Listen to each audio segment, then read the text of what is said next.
इसे हाँ 8वें अध्याय का 16वां श्लोक दिखाता हूं, ये देखना।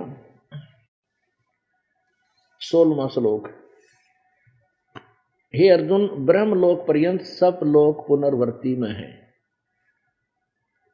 सब लोग पुनरावर्ती हैं। पुनरावर्ती माने जन्म और मृत्यु में। ब्रह्मलोक तक गए हुए भी वापस चक्कर काटते हैं, वो भी फिर दोबारा जन्म मृत्यु को प्राप्त होते हैं, पूर्ण मोक्ष नहीं है।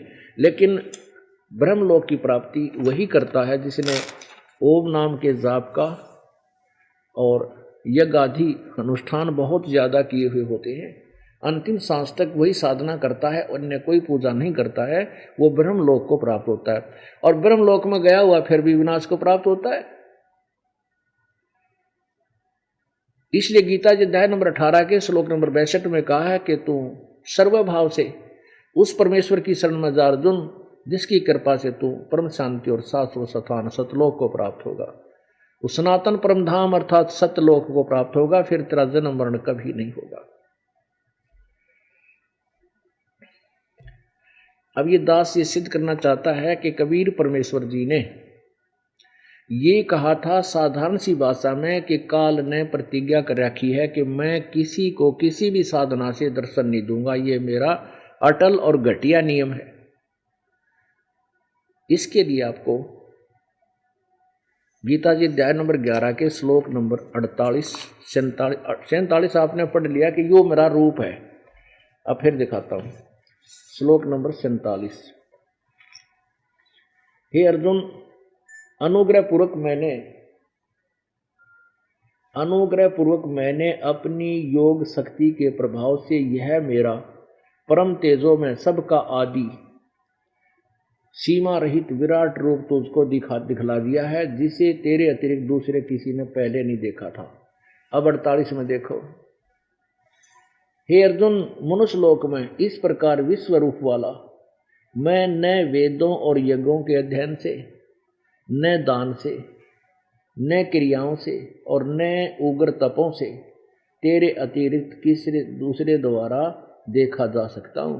ओह, इसने तो फाइनल फैसला कर दिया कि ये मेरा रूप है, मैं ऐसा भगवान हूं और इसको तेरे अतिरिक्त ना तो पहले किसी ने देखा और ना आगे देख सकता,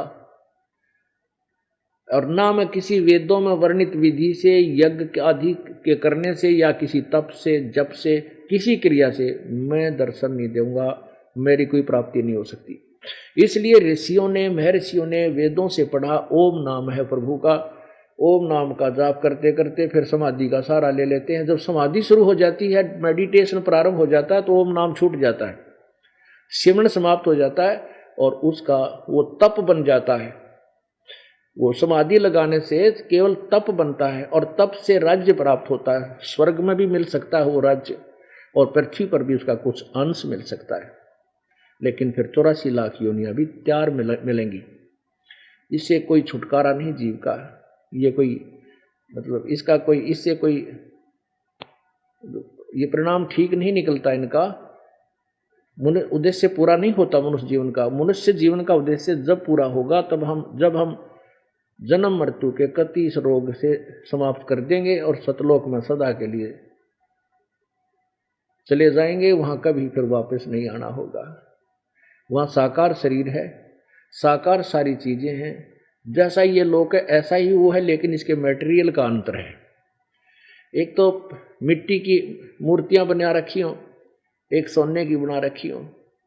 सोना ना काई, सोने का ना तो कोई जंग लगे, ना वो खराब हो है, वो कभी किसी प्रकार से भी डिस्ट्रॉय नहीं होता। समझो ऐसा नूर का शरीर हमें वहां मिलेगा, जैसे यहाँ 5 तत्वों से बना है।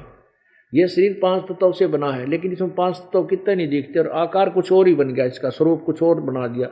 हड्डी, मांस, वसा, स्नायु है, और ये बना है 5 तत्वों से। 5 तत्व कौन से हैं? जैसे आकाश, वायु, अग्नि, पृथ्वी, जल, इस तरह 5 वायु से, 5 तत्वों से बना। देख लो इसमें कोई सा दिखाई नहीं, ऐसा सुंदर बन गया। ऐसे ही एक तेज तत्व से, नूर तत्व से हमारा वहां सुंदर शरीर बना हुआ है, बनेगा और वो कभी डिस्ट्रॉय नहीं होगा, ना उसमें बीपी होगा, ना उसके अंदर कैंसर होगा, ना कोई टेंशन किसी प्रकार का, वहाँ कोई चिंता नहीं, ना कोई खाना, कोई किसी प्रकार का कोई लेन देन।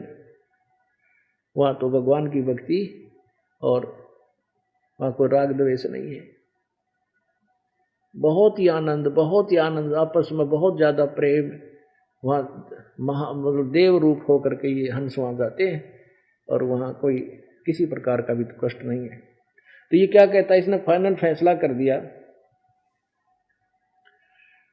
कि मैं वेदों में वर्णित विधि से, न वेदों की वर्णित विधि से, ना किसी तप से, ना जप से, ना किसी क्रिया से मैं कभी किसी को प्राप्त नहीं होता। मेरा ये रूप कोई नहीं देख सका, ना देख सकेगा तेरे अतिरिक्त।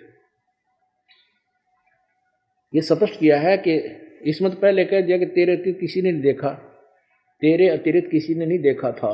ये तो 47 में। 48 में स्पष्ट कर दिया, अर्जुन मनुष्य लोक में इस प्रकार विश्व रूप वाला मैं न तो वेदों और यज्ञों के अध्ययन से, न दान से, न क्रियाओं से और न उग्र तपों से तेरे अतिरिक्त दूसरे द्वारा देखा जा सकता हूँ। फॉर फ्यूचर भी कह दिया, भविष्य में भी नहीं देखा जा सकता हूँ। इससे क्या सिद्ध हो गया कि वेदों में वर्णित विधि से भगवान प्राप्ति नहीं हो सकती। और इन संतों ऋषियों ने वेदों से ही अपने आप निष्कर्ष निकाल के वो भूल गए यजुर्वेद अध्याय नंबर 40 के श्लोक नंबर 10 और 13 को, जिसमें स्पष्ट किया है कोई तत्वदर्शी शांति बता सकते हैं उस परमात्मा के यथार्थ ज्ञान को, वो उन्होंने मिला नहीं। अपने आप निष्कर्ष निकाल के ओम नाम का जाप और मेडिटेशन दो सहारा ले लिया और यज्ञ आदि करने लगे, हवन पवन। तो इससे क्या हुआ कि भगवान तो मिला नहीं, एटम बम बन गए, इनमें सिद्धियां आ गई। फिर छोटी मोटी कोई कवा सुनी होगी तेरा नाश हो, उसका हानि होने लगेगी। फिर वो अंडी पाक गया जिस की शब्द में शक्ति होगी। तो ये ऐसे काल ने आपस में लड़ा मार के और इनकी भक्ति को खंड करवा के फिर 84 लाख योनियों में डाल दिया इन ऋषि और महर्षियों को। अब और बताता हूं कि इसने कसम खाई है कि मैं अव्यक्त रहूंगा, मैं किसी के सामने नहीं आऊंगा, ये मेरा अटल और घटिया संविधान है। गीता जी अध्याय नंबर 7 के श्लोक नंबर 47 में ना 24-25 में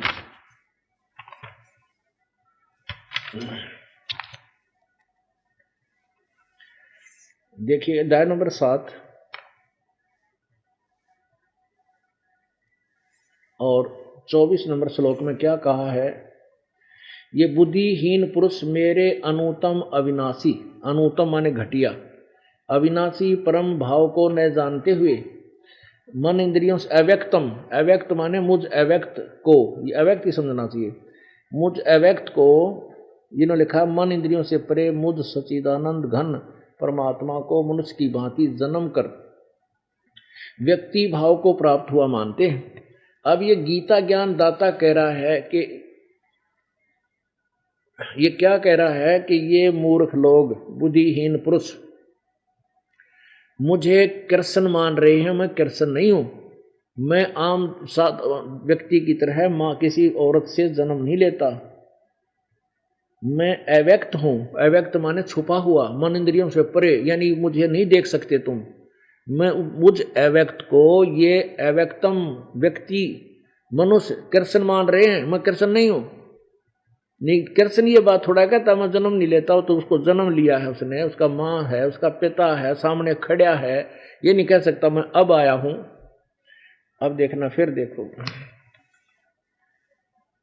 24 में कहा है कि बुद्धिहीन पुरुष मेरे अनुतम अविनाशी परम भाव को न जानते हुए, मेरे इस अनुतम माने घटिया नियम को, विधान को नहीं जानते, भाव माने विधान को न जानते हुए मुझ अव्यक्त को, माम अव्यक्त, मुझ अव्यक्त को, इसको सीधा लिख रहे हो, मुझ अव्यक्त को कि मैं छुपा हुआ हूं, वो दिखाऊंगा आपको आगे। व्यक्ति भाव, व्यक्ति भाव को प्राप्त हुआ मानते हैं, व्यक्ति मुझे कृष्ण मान रहे हैं, मैं कृष्ण नहीं हूं। आगे देखो 25 में कमाल कर दिया। ये अध्याय नंबर 25 है, अध्याय नंबर 7 का श्लोक नंबर 24 आपने पढ़ा, 25 में ये यहाँ इसका संस्कृत है, यहां देखो फिर इसका अनुवाद। अपनी योग माया से छिपा हुआ मैं, अव्यक्त का मतलब है मैं छुपा हुआ हूं, यानी है ये कहीं पर लेकिन छुपा हुआ है, वो अपनी योग माया से छुपा, मैंने हमें दिखाई नहीं देता। जैसे बादल आगे सामने, तो बादलों की छाया से, उसकी योग माया से हम सूर्य को नहीं देख पा रहे। ये कहता मैं अपनी योग माया से छिपा हुआ हूँ, सह तो साकार, अब मैं कहीं दूर बैठा हूँ। ये देखो, मैं अपनी योग माया से छिपा हुआ, मैं सबके प्रत्यक्ष नहीं होता, मैं किसी के सब यानी किसी के भी सामने नहीं आता।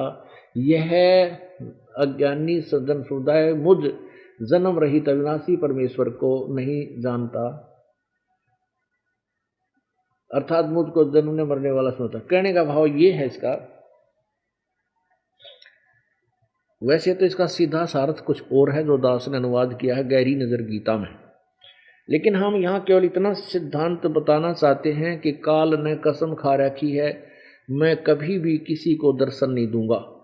इस परमेश्वर के उस सिंपल लैंग्वेज को, साधारण सी भाषा को सिद्ध करने के लिए ये ढेर सारे प्रमाण आपके सामने रखने पड़ रहे हैं, क्योंकि परमात्मा ने जो पहले 600 वर्ष पहले कहा था, जो सिंपल लैंग्वेज में, जो गीता जी अध्याय नंबर 4 के श्लोक नंबर 32 में कहा है कि वो साधना जो यथार्थ भक्ति मार्ग है परमात्मा सच्चिदानंद घन की वाणी में, यानी गीता और वेदों से अलग कोई वाणी है, कोई और ज्ञान है, वो तत्व ज्ञान में विस्तार से कहे गए हैं।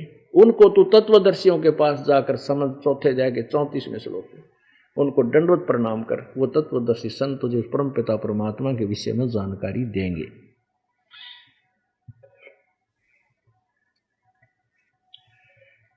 अब ये बात सिद्ध करने के लिए जो परमात्मा ने 600 वर्ष पहले अपने सिंपल लैंग्वेज में, अपनी वाणी में, परमेश्वर वाणी की वाणी में, यानी सच्चिदानंद घन कबीर जी की वाणी में जो लिखा था, आज वेद और पवित्र गीता जी उसको सब सेकंड कर रहे हैं, उसका समर्थन कर रहे हैं।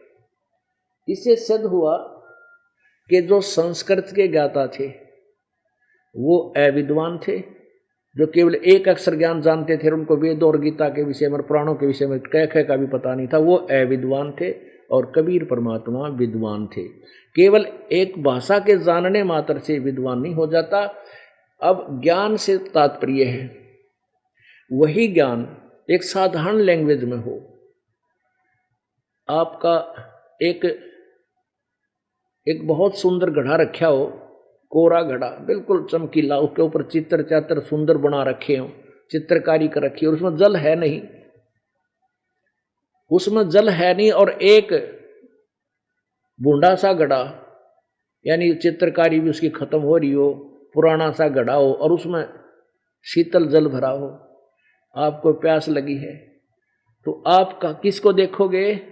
पहले तो चित्रकारी वाले घड़े में देखोगे उसमें जल नहीं है, और दूसरा देखोगे उसमें जल है, तो उस जल को पीकर अपनी प्यास बुझाओगे। तो आपको वो प्राणदाता वस्तु उस बिना चित्रकारी वाली घड़े में मिल गई, तो वो चित्रकारी वाले खाली पड़ा, उसमें गोबर भर रखा हो, तो उसने के फूकेंगे।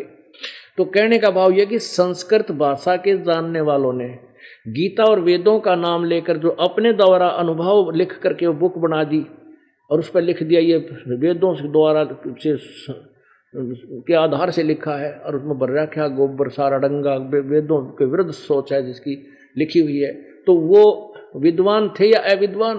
वो अविद्वान थे। और कबीर परमेश्वर जिसने कभी संस्कृत पढ़ा नहीं, जिसने कोई भाषा पढ़ी नहीं, अक्षर ज्ञान नहीं था, उनको पूर्ण आध्यात्मिक ज्ञान था, वो विद्वान है। यजुर्वेद अध्याय नंबर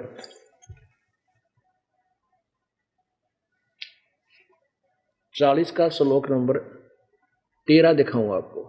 पुण्यात्माओं, ये दो आपने सत्संग सुने होंगे, बड़े बड़े संत करे हैं, सत्संग करते हैं, वही घिसी पिटी बातों को बार बार सटपट करके।